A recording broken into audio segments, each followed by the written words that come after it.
J'étais un prof, mais un mauvais prof. J'étais un sociologue, mais un sociologue un peu d'école buissonnière. J'ai été un théologien, mais un théologien de contrebande. Là, je suis un maïeuticien, je crois. Je suis devenu un maïeuticien. On n'y est pas tout de suite. C'est un long apprentissage. J'aide les gens à, comment dirais-je, à accoucher, à mettre au monde le petit Dieu qui porte en eux. J'ai appris pas mal de choses de quelques-uns.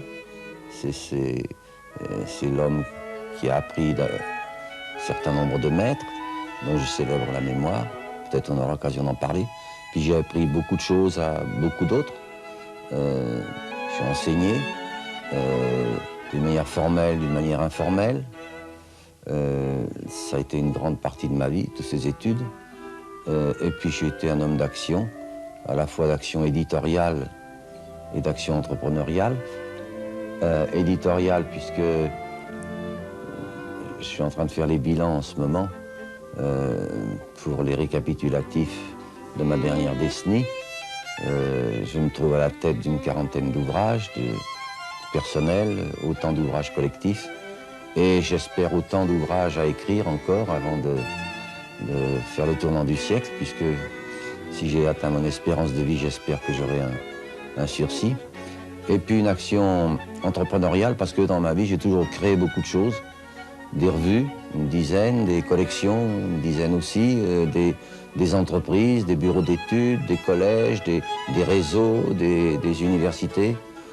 En général, autour du métier, du double métier, quoi, de l'homme qui enseigne et de l'homme qui apprend.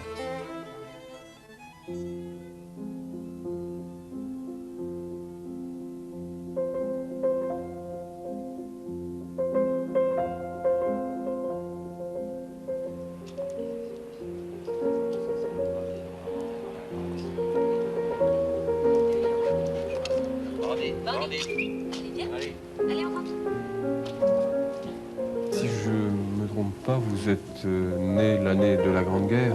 Oui, jour de Pâques. Le jour de Ma Pâques. mère m'a toujours dit, les cloches ont sonné c'était à midi, genre le 12 avril à midi. Je voudrais rendre hommage vraiment profond, définitif à ma mère. Je lui dois tout ce que si je suis quelque chose, je lui dois tout. C'est une autodidacte, une petite fille de la campagne, qui a été pour moi la mère, la matrice, la patrie, qui m'a préservé, qui m'a cultivé, parce qu'on était très pauvres. On appartient à la génération universelle des paysans qui sont descendus des villages, comme on dit, pour accoster dans les villes, dans les banlieues des villes. Alors ma mère appartient à ça, elle était fille de métayer qui a dû quitter le village où il était parce qu'il crevait de faim et qui est arrivé dans un petit appartement. Mon père avait un petit endroit d'ouvrier dans une tannerie et ma mère faisait du travail à la maison, du lainage comme on disait. Donc, ça m'a beaucoup marqué cette enfance dans une banlieue ouvrière. J'ai beaucoup d'amitié, il me reste beaucoup d'amitié là-bas. Et ma mère a vécu jusqu'à 90 ans dans la petite maison, parce qu'on avait 2 pièces. Mais j'ai eu le grand bénéfice, c'est que ma mère faisait beaucoup de travail à domicile, et elle le faisait le soir. Alors il n'y avait qu'une chambre, une cuisine. Je couchais dans la cuisine avec mon frère, j'avais un petit frère. Et alors tous les matins, on pliait le lit, et tous les soirs, on dépliait le lit. Et le soir, on s'endormait en voyant notre mère. Il y avait le fourneau dans un coin de c'était la seule source de chaleur. On appelait ça le fourneau. Et alors, je dois beaucoup à cette matrice parce que dans cette génération des paysans qui sont descendus à la ville, c'est universel. J'ai eu des thèses depuis sur les États-Unis, sur le Brésil, sur le Rio Grande do Sul. Toutes les grandes immigrations se sont faites dans un contexte paroissial.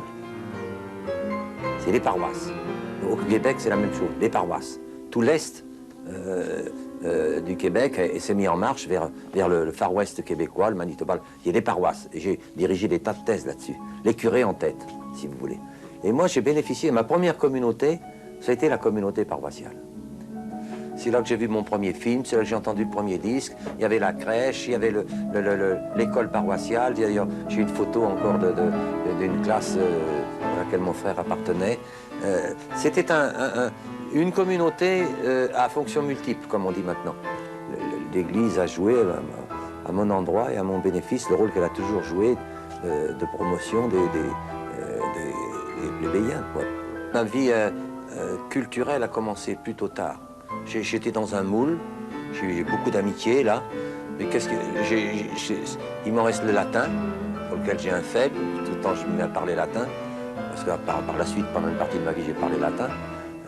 Puis j'aime beaucoup le latin, c'est une syntaxe magnifique, il y a des choses intraduisibles.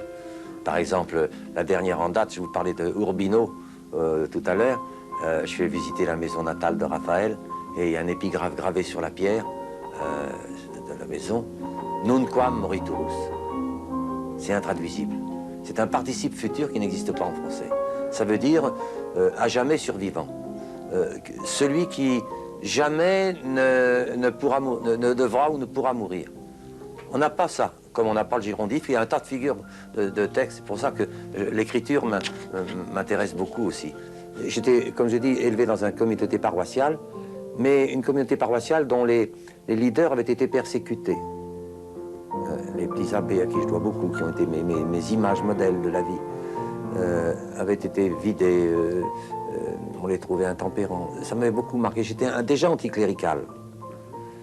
Et c'est pourquoi d'ailleurs j'ai quitté l'apprentissage clérical pour entrer dans un ordre religieux. Je pensais que c'est une fuite en avant. Et il y a une chose qui m'a beaucoup frappé, culturellement. Bon, on était dans le silence permanent, mais malgré tout on savait ce qui se passait. Et on faisait des conférences là. Il y avait des conférences sur l'existence de Dieu, où un révérend père, théologien, démontrait l'existence de Dieu. Ça m'avait paru infect de vouloir démontrer l'existence de Dieu. Et du coup, j'ai dit, je ne peux pas entrer dans un temps où j'aurais à démontrer l'existence de Dieu. C'est pas possible. Alors, je suis allé voir mon maître des novices, j'ai dit, je veux m'en aller. Il me dit, mais qu'est-ce que vous voulez? Je lui ai dit, je ne peux pas démontrer l'existence de Dieu. Ça, c'est un truc, jamais j'arriverai à ça. Et alors, il me dit, mais qu'est-ce que vous voulez faire? Alors, je lui ai dit, je veux m'en aller. Et j'avais pris comme patronyme l'image du père de Foucault. J'ai beaucoup de dévotion. Ma première grande dissertation, c'était sur Ernest Picari, Les voix qui crient dans le désert. Je me souviens ça maintenant. Mais après, de Foucault était une grande image. Il m'appelait Henri Charles, d'ailleurs. J'ai pris le nom de Charles de Foucault comme complément de mon patron. Il dit, je vais partir au Sahara, chez les petits frères du Sacré-Cœur. Puis j'ai écrit là-bas, c'est le père Villot qui était là, à El Abiat Silicia. Et je devais partir le 26 juillet de mes 19 ans, je crois. Puis comme je n'étais pas tellement sûr de moi, j'avais confiance dans ce maître des novices qui était là. J'ai dit, dites-moi ce que je dois faire. Puis il m'a dit, non, il ne faut pas, vous faites une connerie, il faut rester. Je ne sais pas si prêcher pour son sein, quoi. Puis je suis resté, quoi. Quelque temps, en tout cas.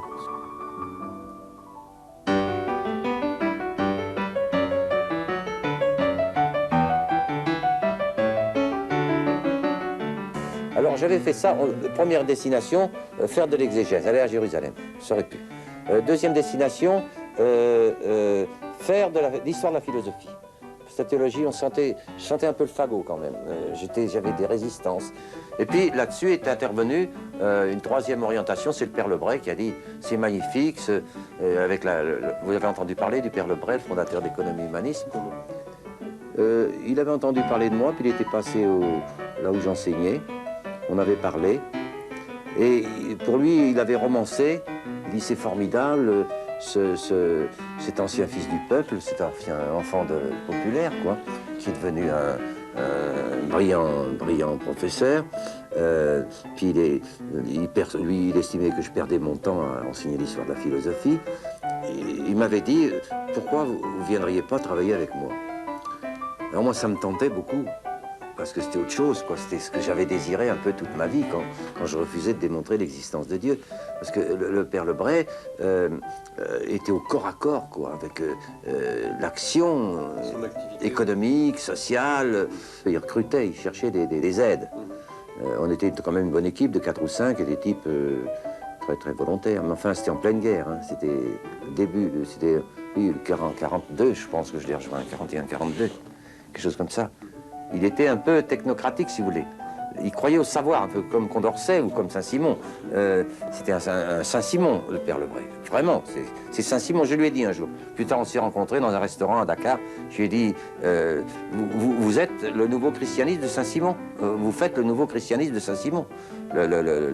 Pour la libération des classes les plus laborieuses et les plus pauvres, par le savoir. La République des savants. Alors il disait, il faut dire, quand vous aurez le savoir, quand on fera appel à vous, vous ferez la loi dans tous les secteurs. Alors il fallait que chacun choisisse un secteur. Alors il m'a dit, toi tu es fils d'ouvrier tanneur, tu prends le secteur des cuirs et peaux. Alors moi je dis vraiment, le secteur des cuirs et peaux, ça me dit rien du tout. Alors j'ai renaclé de devenir le grand spécialiste du secteur des cuirs et peaux. Ça me tentait pas plus que de démontrer l'existence de Dieu. Et alors j'ai dit non, non. Alors il m'a dit, ben, je vais te mettre aux bases doctrinales. On travaillait comme humaniste sur les réformes de l'entreprise, des choses comme ça. Donc ça c'était en quelle année à peu près C'était encore pendant la guerre. Ça devait être 42-43. Je crois, oui. Il nous dit, il y a c'était les Compagnons de France. Il y a une expérience d'un Compagnon de France à Valence qui est fantastique, c'est une communauté de travail. Vous devriez y aller voir. Et alors, Lebray était tenté, il me dit, il faut que tu viennes avec moi, on va à Valence. Alors, on va à Valence, c'était les trains de l'occupation, on n'a peut-être pas connu ça, je ne sais pas si vous étiez né, non. Bondés, on était dans les couloirs, on se tenait aux rambardes, là. Et on arrive à Valence, ils nous prennent à la gare, ils nous amènent dans une salle de l'usine, Il y avait 200 ouvriers, là. Moi, j'en avais jamais tant vu, rassemblés comme ça. Et de tout, des communistes, des socialistes, des agnostiques, des humanistes, des catholiques, des protestants, qui avaient fait une morale minimum commune. On parle beaucoup d'éthique en ce moment. Ben, on devra reparler de l'éthique minimum commune, qui était la stratégie qui avait été inventée par cette communauté et sur laquelle Camus a écrit une page fantastique. Je pourrais vous lire, oui, il trouve ça formidable comme éthique. Et alors, il nous interroge. Lui, le père Lebray était un grand savant, déjà. Moi, j'étais un bon plumitif, quoi, déjà. Mais alors, j'ai eu un choc, peut-être un des grands chocs de ma vie, là, comme éducant, comme homo dicens, comme homo apprenant, comme homme apprenant. Parce que j'ai trouvé ces types, c'est tous des autodidactes. J'ai eu le coup de tonnerre, quasi le chemin de Damas, hein, de l'autodidacte.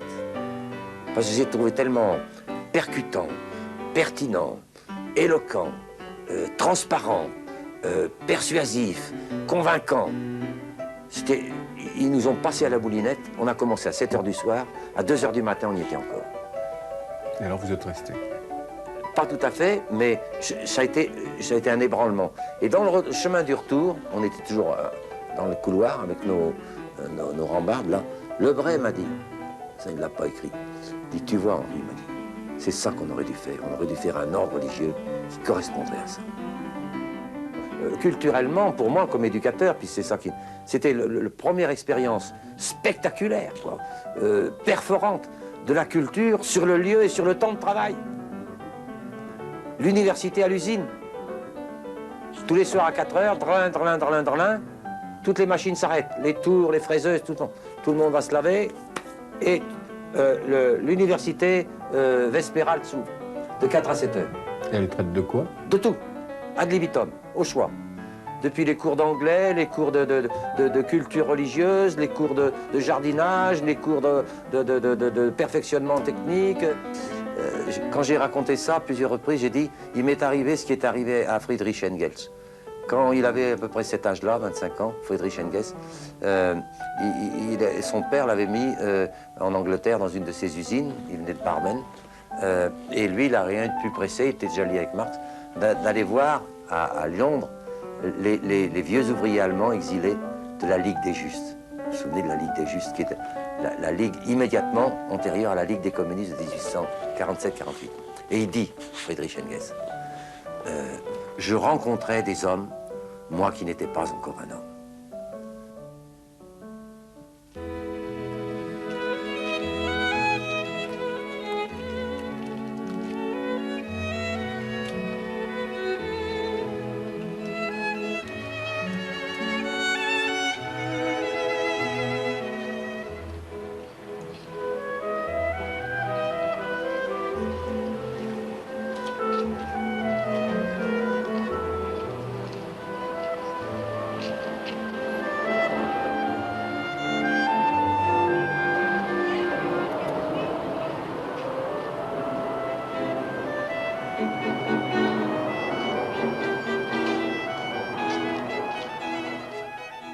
j'ai appris le monde vraiment à travers quelques grands maîtres, en particulier un grand théologien médiéviste, le Père Chenu, qui était extraordinaire comme dispensateur magistral, quoi. Et interculturel. Il pouvait faire un cours sur l'itinéraire de l'âme à Dieu dans la théologie de Saint Bonaventure ou la théologie baroque. Il faisait surgir un monde. Et nous sommes toujours restés très grands amis, avant, pendant, après. Un autre, j'ai cité, c'est le père Lebray, Louis-Joseph Lebray. C'est tout autre gabarit. C'était un grand homme d'action. Je crois que si je suis sensible ou si j'ai des chances de sensibiliser aux sciences de l'action ou à l'actionnalisation des sciences, c'est à lui que je le dois indéniablement. Alors Georges Gurevitch a été un... Oui, au début, quand je suis entré au CNRS, il m'a aiguillé, il m'a évité des... Parce que je me souviens d'une anecdote, je voulais faire un projet sur Kropotkin. Il m'en a détourné à juste titre parce que il m'a tout de suite dit, lisez-vous le russe? J'ai dit non, il me dit, alors ne faites rien sur Kropotkin. Mais les gens qui m'ont impressionné, vraiment, j'ai cité aussi les compagnons ouvriers qui m'ont fait le plaisir de me nommer compagnon d'honneur des communautés. Une chose qui pour moi a autant d'importance que d'être, je sais pas, mon doctorat honoris causa de l'université d'Uppsala. Ça m'a beaucoup marqué, ça, beaucoup, par la vélocité de la pensée, l'à-propos, le tranchant, le caractère incisif, cette manière d'aller à l'essentiel, de remettre les points sur les i. Tout ça était très, très important pour moi. Mais sans conteste, les gens qui m'ont marqué, c'est les deux que j'ai notés dans le courant socialiste. Pas tellement Marx, hein, pas tellement Marx, mais Engels. J'aime beaucoup Engels. Pourquoi? Ah, je me suis demandé. Il a une espièglerie, une vélocité. Puis il a été tellement un tel ami pour Marx. Marx fait le butor, enfin, dans la correspondance avec Engels. Il lui écrit pour lui demander des sous, un peu tout le temps. Et puis quand même, Engels, il a fait cette performance, c'est que quand Marx, sur le tard, a fait un enfant à sa dame de compagnie, c'est Engels qui a endossé la paternité. Il faut le faire quand même. C'est l'amitié. C'est de l'amitié, mais Et puis, comme il a survécu à Marx, il s'est crevé sur l'œuvre de Marx. C'est un homme que j'aime, c'est un homme que j'aime beaucoup et qui m'a beaucoup marqué. Et je pourrais écrire un ouvrage sur Engels. D'ailleurs, c'est à remarquer qu'on n'a pas une seule biographie d'Engels en français. J'en ai une là-haut en allemand, mais il n'y en a pas en français. Il a été éclipsé et c'est dommage. Je crois qu'il méritait mieux. Je sais qu'on dit qu'il a caviardé l'œuvre de Marx. N'empêche, moi j'ai un coup du cœur pour Engels. Plus tard, dans la filière coopérative, j'ai beaucoup aimé Charles Gide. J'aime beaucoup Charles Gide. J'ai écrit sur lui pour son 50e anniversaire de sa mort. On a un certain nombre de points communs. Et d'ailleurs, le dernier point commun qu'on a, c'est que quand il a à peu près mon âge, à 70 ans, il a commencé une 3e ou 4e vie, ce que j'ai bien l'intention de faire. Il a commencé une vie à 70 ans, au Collège de France, avec une association pour l'enseignement de la coopération. Il a fait ses grands cours au Collège de France. Et même à 80 ans, quand il a eu terminé, il a recommencé encore à faire un institut des études coopératives internationales. Alors, rien que pour ça, je l'aime bien.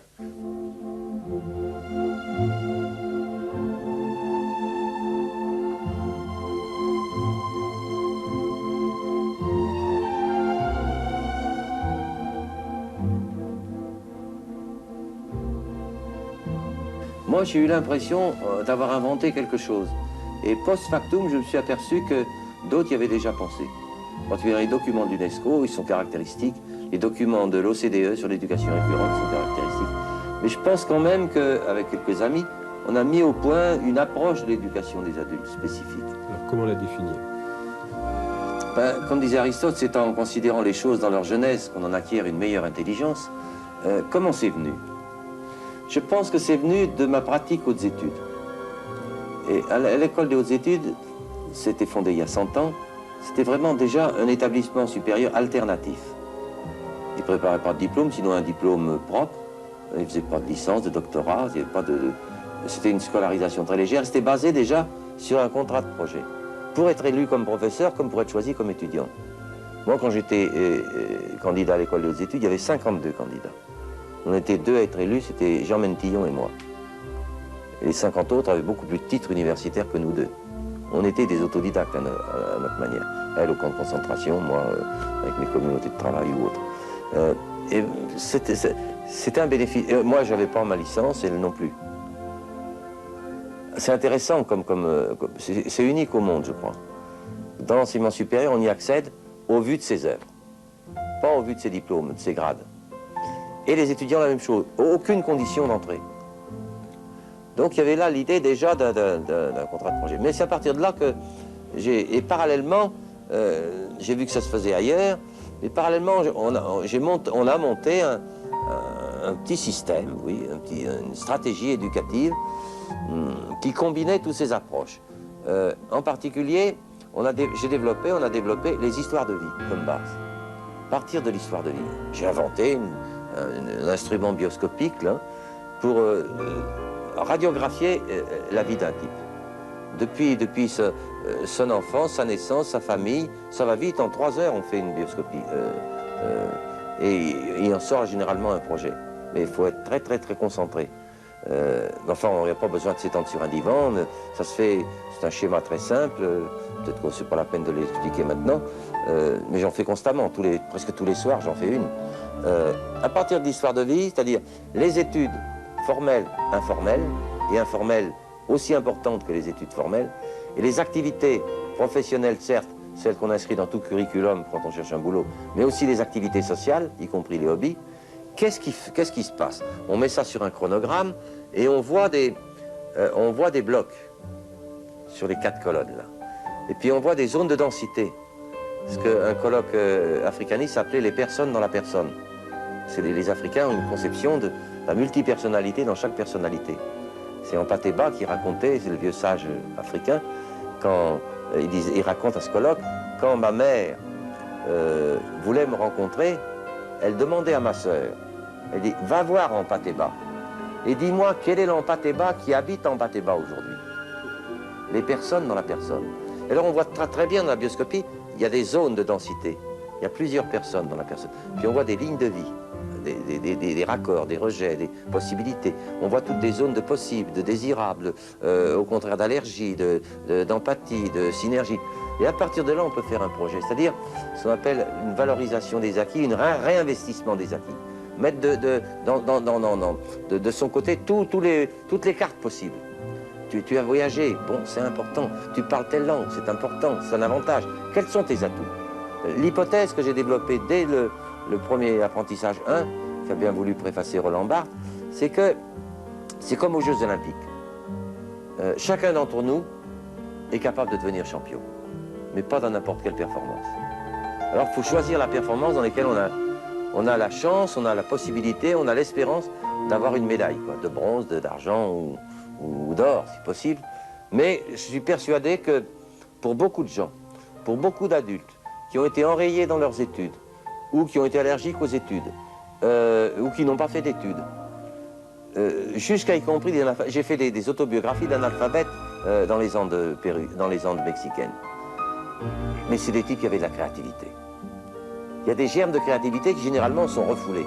Alors c'est ça, la maïeutique, c'est faire accoucher la créativité latente. L'hypothèse de la maïeutique, c'est que chacun a en lui un savoir. Mais il faut le désinhiber, le libérer, le désocculter, le réactiver, le catalyser. Alors c'est l'accouchement mental, c'est le maïeutique. Alors moi j'avais toujours eu cette idée-là. Ma vie explique ça un peu. Moi j'étais un petit enfant du peuple.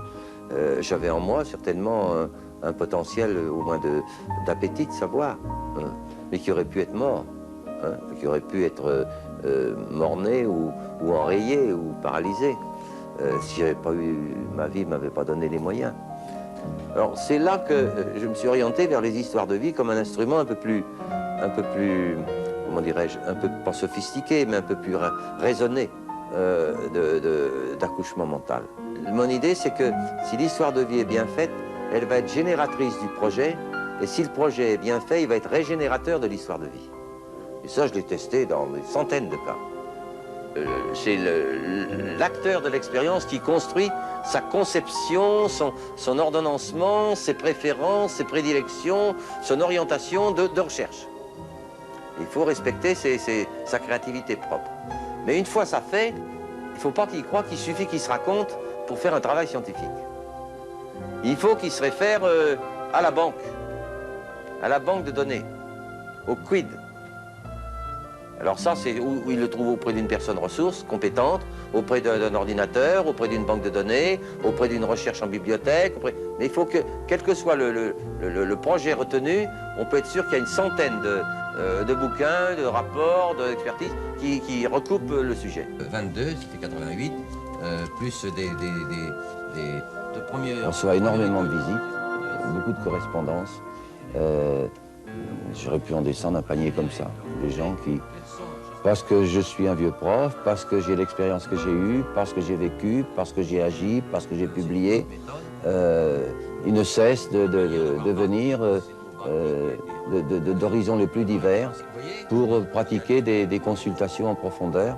C'est pourquoi j'ai une grande famille étendue de, je dis, plusieurs milliers de personnes que j'ai fait travailler, avec qui on a accouché de leurs histoires de vie, lesquels ont accouché de projets à la fois de mémoire, des projets d'études, des projets de recherche, des projets d'action, des projets de recherche-action.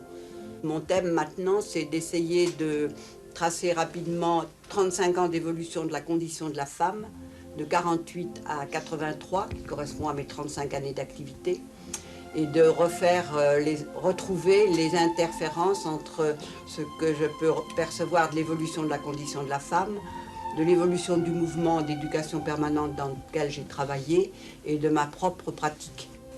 Je suis enseignante et mon projet c'est sur l'éducation nutritionnelle.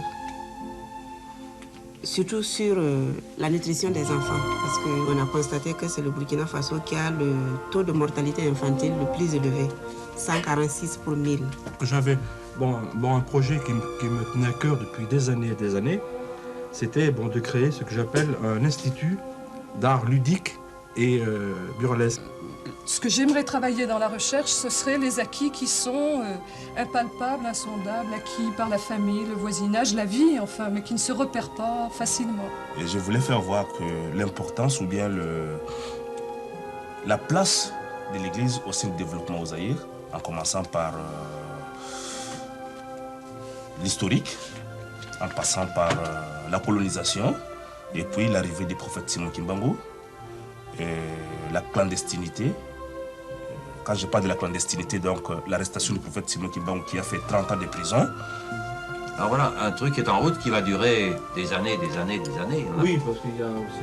Long life education, éducation à la vie longue.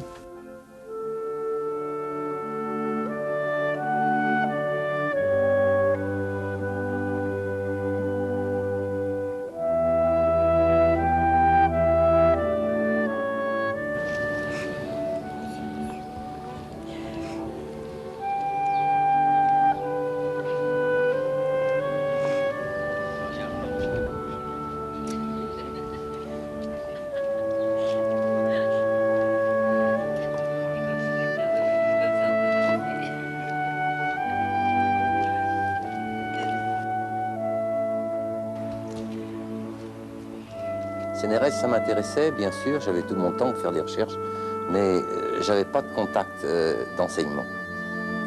Et alors j'ai passé ma candidature à l'école des études, puis j'ai été élu sur une chaire de sociologie de la coopération. C'est le thème que j'avais proposé, bien que Braudel m'avait dit, écoutez, cher ami, abandonnez ce thème en la coopération, en 3 semaines, vous aurez tout dit. Il m'a dit, vous avez d'autres cordes à votre arc, faites la sociologie des religions ou autre chose, sociologie du développement, mais la coopération. Enfin, j'ai maintenu quand même, et j'ai commencé ma carrière aux études, pour autant que c'est une carrière, et comme l'école est très souple dans sa gestion, j'ai eu toute liberté pour inventer, pour vraiment me déchaîner. Alors là, déjà avant, j'avais créé un petit bureau, un bureau d'études. Ça, c'est parce que, bon, j'ai fait un curriculum à l'école des études, mais c'est un curriculum de directeur d'études, il n'y a rien de spécial, sauf que de plus en plus, ça m'a offert une matrice pour inventer une démarche éducative qui était favorisée par la structure des hautes études, puisque ce n'est pas des professeurs, c'est des directeurs d'études, on a un contrat de projet, on n'a presque pas de scolarisation, 2 heures par semaine, et encore, ça peut être facultatif. C'est vraiment un champ de liberté extraordinaire. Et puis c'était très... Brodel avait beaucoup d'empathie pour tout ce qui manifestait un peu de créativité, ils m'ont donné des moyens, enfin c'était merveilleux. Et dans la foulée, c'est là que j'ai inventé le collège coopératif. Par hasard, presque. Parce que j'avais mon enseignement des hautes études. Et alors, là, il y a eu un virage parce que moi, je pensais que j'allais recevoir les cadres des mouvements coopératifs qui seraient intéressés. Rien, zéro. Zéro. Ce qui est arrivé, c'est tous les gens du tiers-monde. Et alors, j'avais un banquier ami du Crédit Coopératif qui m'avait prêté un local, c'était un rez-de-chaussée qui devait devenir un garage. Il m'a dit, pendant 2 ans, vous pouvez l'occuper. Et j'avais occupé avec mes meubles, là. Puis je faisais en plus de mon cours, parce qu'aux hautes études, on faisait 2 heures par semaine. Et les types m'ont dit, c'est pas assez. J'ai commencé avec 6 canaques, je me souviens. Ils arrivaient, jamais ils avaient voyagé, ils sont sortis, une assistante sociale est allée les chercher à Orly, puis les a amenés Franco Hoche, où on se trouvait à ce moment-là. Et 6 canaques, plus il y avait des joyeux drilles, là. Il y avait un type de RCP, de République Populaire du Congo, il y avait un Guinéen, il y avait enfin bref, c'était un Algérien, c'était très bien. Et alors, il s'était inscrit à l'école des hautes études, c'était un régime très libéral, quoi. Mais il disait, ça suffit pas, alors on a inventé de faire des cours complémentaires, des séminaires de travail, des groupes de travail, des visites, vous en avez plusieurs dans les photos. Tous les mois, je partais en province, dans une autre, en Suisse, pour montrer des entreprises coopératives. Et alors un jour, le banquier qui était mon sponsor, là, me prend dans la cour, dans l'air sévère, et me dit, écoutez, vous auriez pu me prévenir. Et je dis, quoi, qu'est-ce que j'ai? Il me dit, ben, j'apprends que vous avez fondé un collège coopératif et je ne suis pas prévenu. Tout de même, vous êtes mon hôte. Je dis, mais j'ai jamais dit que... Il me dit, c'est vos étudiants qui me l'ont dit. C'est les étudiants qui ont dit, c'est le collège coopératif.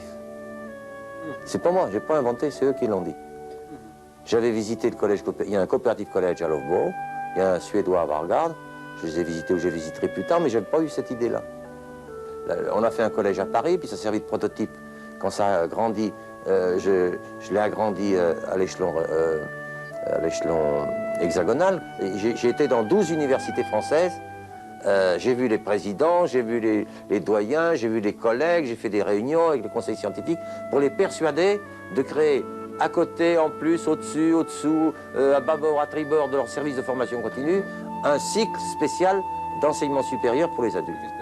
Alors ça c'est, si vous voulez, le premier cercle parisien, le deuxième cercle hexagonal, le troisième cercle international, parce que j'avais commencé à Dakar, mais après j'ai continué en Algérie.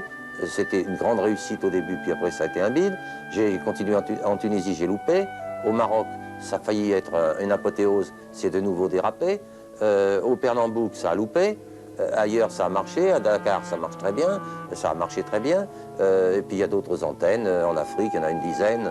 Alors, moi, je travaille peu avec les nomenclaturas coopératives, très peu, ou d'économie sociale, mais beaucoup plus avec les économies souterraines, les informelles, les créativités, quoi, les types qui vivent sur l'économie du don, beaucoup plus que sur l'économie du gain. On peut travailler n'importe où, comme j'ai travaillé dans une salle d'hôtel, dans une chambre d'hôtel, dans une salle de classe d'une école qu'on vous prête, une maison de la culture, une salle d'aérogare, un restaurant, n'importe où. C'est fabriquer le contenant, de voir 15 types, 15 personnes projet, qui ont chacune un projet, faire que les projets se parlent entre eux, là, comme les mythes se parlent entre eux, selon Lévi-Strauss, et puis trouver suffisamment de personnes ressources pour les entourer, et on a une cellule d'université coopérative, de coopérative universitaire.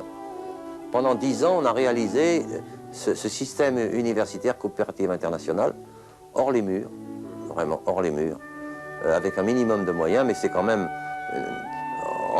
à côté de ma vie sédentaire à l'école des études, quel nomadisme ça représentait, quoi. Parce que chaque année, on a fait 4 universités de saison. L'hiver en Afrique, à la bonne saison, là, en janvier, le printemps en France, l'été souvent en Amérique latine et l'automne au Canada. Partout dans le monde entier, vous avez des types qui sont des créateurs éducatifs, coopératifs, des secteurs non formels, associatifs, développement communautaire, tontinier, tout ce que vous voulez. Des créateurs souterrains la plupart du temps, qui ont un potentiel formidable, qui n'a pas sa place dans les universités, ils ne sont pas faits pour accueillir cette clientèle-là, et qui cherchent, parce qu'ils veulent avoir accès à une culture, je dis même pas une théorie, mais à une culture de leur pratique, sans pour autant tomber dans l'université populaire. Ils veulent soit un enseignement supérieur authentique. Alors il n'y a qu'à se baisser pour les ramasser. Tu fais une annonce à Toulouse, quand je suis à Toulouse pour la première fois, j'ai dit passez une petite annonce. J'avais dicté les 4 lignes dans le journal La Dépêche de Toulouse. Il y a eu 22 types qui se sont présentés, des types extraordinaires. Puis on a commencé l'usinage, chacun a raconté sa vie, ses projets, on a bâti des projets, les projets se sont parlés entre eux, on a fait de la mutualité enseignante, on a trouvé des personnes ressources, j'y allais tous les mois, et puis c'est parti. Même chose à Dakar, même chose au Mali, à Bamako, même chose au Cap-Vert, même chose à Mexico, même chose à Lima, même chose partout. Vous savez, dans les pays en voie de développement avec lesquels j'ai travaillé, l'accréditation compte de moins en moins. Les diplômes comptent de moins en moins. Moi, la dernière fois que j'ai vu le ministre de l'Enseignement supérieur au Mali, il m'a dit, écoutez, c'est bien, vous nous avez aidé à créer un doctorat chez nous, mais ça suffit. Qu'est-ce que vous voulez qu'on en fasse? Il me dit, je viens de licencier 5000 membres de la fonction publique sur les instructions de la Banque de développement nationale. Et qu'est-ce qu'on en fait? Aidez-moi à apprendre à ces 5000 cadres comment on crée une entreprise et comment ils vont créer leur entreprise et créer des emplois pour d'autres. Il dit, c'est ça. Alors, diplôme ou pas diplôme, ça devient secondaire.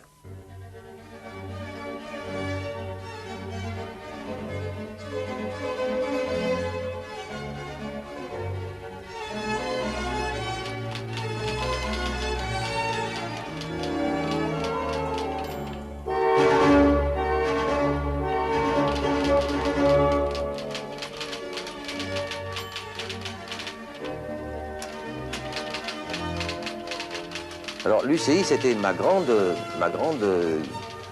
entreprise. Les ouvriers, pour devenir maîtres sur le Tour de France, ils faisaient le Tour de France.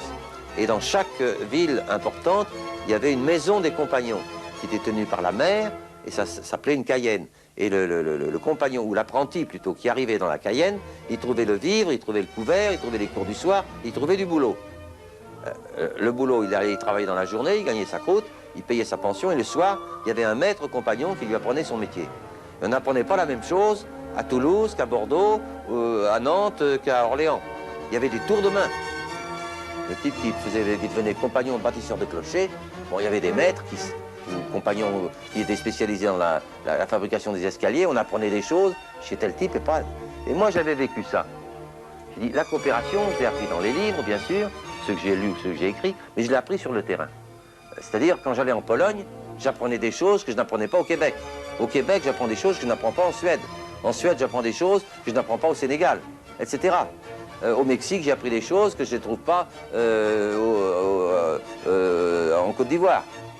Et ça m'a beaucoup, je me suis beaucoup formé en observant comme ça. C'est ça que le père Lebray m'avait inculqué. Et alors, je me disais, il faudrait faire quelque chose comme ça, comme un compagnonnage d'un tour du monde.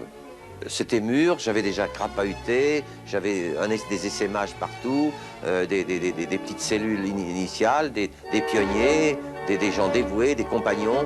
Il y avait vraiment informellement la matière pour passer à l'acte. Et alors, ça a été l'occasion qui a fait le larron. J'ai fait un grand discours là, à l'UNESCO, à la tribune d'un congrès, en marge du congrès du 26e congrès de l'Alliance. Puis j'ai trouvé un certain nombre de types qui ont dit, d'accord, on devrait faire ça. Puis l'année suivante, j'ai envoyé les 40 convocations, il y a 100 types qui sont venus à Saint-Maximin-de-Provence, on a fait la plateforme, et en 78, on a démarré. Avec cette idée de trouver chaque fois que ce soit nomade, une université nomade, saisonnière, et d'adultes. Nomade, c'est-à-dire qu'on bouge tout le temps. C'est très économique de faire un noyau. Il suffit des types qui en veulent. On trouve des types qui ont de la créativité dans la peau, et puis qui se rassemblent. Et pour se rassembler, on peut se rassembler n'importe où. Quand j'étais à Dakar, j'avais une chambre d'hôtel, toujours la même, qui était transformée en atelier la veille de mon arrivée. Ils ont l'habitude, les gars. Et puis pendant les 10 jours, je restais là, on travaillait dans la chambre d'hôtel. On n'avait pas besoin d'avoir bâti des trucs et d'hypothéquer des fonds, d'immobiliser des fonds. Ailleurs, on faisait ça dans une salle de, je sais pas, d'un centre quelconque. On peut faire ça d'une manière très souple, quoi. Et alors, c'est comme ça que s'est bâti l'UCI, sur des cayennes relativement fixes, sédentaires, et un nomadisme saisonnier. On a fait, depuis 10 ans, chaque année, 4 universités de saison. En Afrique, l'hiver, comme je vous l'ai dit, etc. Chaque université de saison de 2 à 3 semaines ou 4 semaines. Enfin, disons d'une décade à 4 semaines. Dans chaque semaine ou dans chaque saison, on atteint, selon les stages, une audience de 50 à 200 types. Et on publiait leurs actes pour la plupart. Ben, tout ça, c'est fait au coup par coup. Par exemple, la première université, c'est en Afrique, c'est au Sénégal. Ben, j'ai pris une institution haute, j'avais fondé un collège coopératif en 62, enfin contribué à sa fondation en tout cas, il est devenu l'institution haute. On a bénéficié de son hospitalité. Puis on trouve chaque coup des fondations, des organisations qui sponsorisent. Et puis chacun y met un peu du sien. J'ai monté ça un peu comme un despote, comme un prophète. J'ai crapahuté partout, je faisais 26 semaines par an sur le terrain, en dehors de ma maison, en dehors de Paris. Pour l'UCI, oui. Et alors j'ai eu une grande pratique là, internationale, parce que partout, on a fondé des groupes sur ce modèle-là. Méthode de l'histoire de vie, génératrice de recherche-action, laquelle régénératrice de l'histoire de vie, réinvestit dans des entreprises, des projets de développement, s'échangeant les uns dans les autres, tissant un réseau. C'était une très belle édification.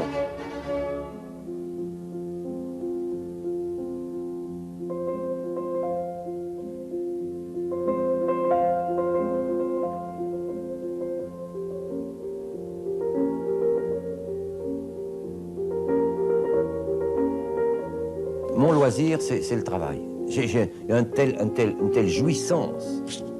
C'est plus que le plaisir du texte, c'est la jouissance du texte. La jouissance d'écrire. C'est une jouissance. C'est comme un accouchement, quelquefois c'est un peu douloureux. Il y a la bataille avec la syntaxe, avec les mots, avec le lexique, avec les allitérations, avec la construction des phrases, avec l'ordonnance des paragraphes, avec la rhétorique, mais c'est une belle bataille, quoi. Et puis alors il vous vient des fleurs et les fruits des mots qui se mettent à nouer des arborescences, c'est merveilleux, merveilleux. Et j'écris toujours, faut que j'écrive sans ça, alors là j'ai vraiment je suis, comment on dit pour les drogués, en état de manque. Je suis en état de manque si j'ai pas écrit 2 ou 3 pages par jour. Fin prêt, taper à la machine et qui chante. Ça c'est la moitié de mes journées. Puis l'autre moitié c'est les consultations, les réceptions, les visites, les groupes de travail. Et il y a cette alternance entre les deux. Ça va très bien. Ça va très bien. Je suis très heureux. Très heureux. J'ai pas de frustration. Oh non, loisir. Non. Non, c'est probablement une infirmité. Pendant longtemps, mon loisir a été la grande alternance nord-sud. Ça me manque. Beaucoup. Parce que 26 semaines par an hors de France. Et en général, sous les tropiques. Amérique latine, avec des trucs merveilleux, quoi, des équipes merveilleuses, des équipées merveilleuses. Et chaque fois avec ce métier de maïoticien, d'accoucheur mental, de groupe, de profils, de projets de toutes sortes, quoi. De projets villageois, de projets de reforestation, de projets d'alphabétisation, de projets... Bref, tous les projets qui rencontrent les grands défis de l'an 2000, quoi. Le défi de la survivance dans les situations faméliques ou socio-sanitaires, le défi du milliard d'analphabètes, le défi du 1,5 milliard 200 emplois qui s'annoncent. Puis quand on trouve partout des partenaires qui sont à leur mesure, mais sur un petit chantier qui se battent, qui relèvent une partie de ce défi, puis qui disent « aidez-nous », et puis on va s'entraider, puis on va avancer, c'est merveilleux. C'est des voyages perpétuels, c'est des croisières, mais j'aurais payé pour faire ça. J'ai un rêve qui revient tout le temps, je l'ai raconté d'ailleurs une fois, parce que je l'ai eu 1000 fois, c'est je pars en voyage et je trouve pas le chemin de retour. Ça, c'est une énigme pour moi. Et si je l'avais écrit, je pourrais écrire un bouquin de 1000 pages avec les rêves, toutes des versions différentes. Je l'ai écrit une seule fois parce que ça m'a tellement réveillé dans mon souhait. J'étais au Cap-Vert, à Praia, dans un hôtel, et j'ai dit, je ne peux pas m'endormir, c'est trop fort. Je me suis levé, j'ai passé le reste de la nuit à l'écrire. Je pars, je suis dans une ville française, étrangère, beaucoup de villes étrangères, ça peut être Rio de Janeiro, ça peut être Mexico, ça peut être, pas beaucoup le Québec, mais une ville de France, une ville d'Europe. Je pars, puis j'ai plus les moyens de revenir. Ou bien j'ai perdu mes chaussures, ou bien je n'ai pas mon carnet de téléphone pour téléphoner, ou bien j'ai oublié l'adresse. La plupart du temps, j'ai oublié l'adresse de l'hôtel. Je ne sais plus à quel hôtel je suis descendu. Ou bien je manque un train, ou bien je m'égare dans la campagne, ou bien les rues deviennent un labyrinthe dont je ne sors pas. Et puis l'angoisse se fait, je me réveille, et puis je dis ouf. Ça, c'est le pendant, si vous voulez, à l'état de veille, je suis, comment dirais-je, nostalgique de partir. J'ai envie de partir. Et ça, c'est une tristesse de ne plus pouvoir partir maintenant. Mais je pars comme ça, dans les utopies, dans les rêves, dans l'imagination, dans les projets. Mais partir était toujours un grand. Et à l'état nocturne, j'ai le cauchemar de ne pas pouvoir revenir. Moi, j'étais gâté dans ma vie, malgré tout. J'étais tout le temps gracié, tout le temps gratifié. Ne serait-ce que parce que j'ai duré, je me suis réactivé, j'ai réussi des reconversions, j'ai eu des amis, même s'il y en a qui sont partis. C'est une chose qui m'affecte, ça. Une tristesse qui m'affecte quand des amis se détachent. Ça arrive. J'ai écrit tout un chapitre récemment avec le quatrain de Rudebeuf, quoi. Que sont mes amis devenus, auxquels j'ai tant et tant tenu? Ce sont amis que vent emporte, car ils vantaient devant ma porte. J'ai eu quelques amitiés qui sont parties comme ça. D'abord, il y a des amitiés qui meurent. J'ai écrit je ne sais combien de mémorials dans ma vie pour ceux qui sont morts. Mais il y en a qui vous lâchent, il y en a qui vous se retournent, il y en a qui vous parasitent, il y en a qui vous pillent, il y en a qui vous truandent, il y en a qui pratiquent des prédations, il y en a qui pratiquent des détournements, il y en a qui pratiquent des silences. Enfin, ça, je le vis difficilement.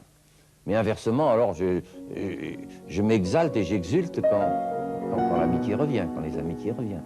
Et il en revient quelquefois 20 ans après.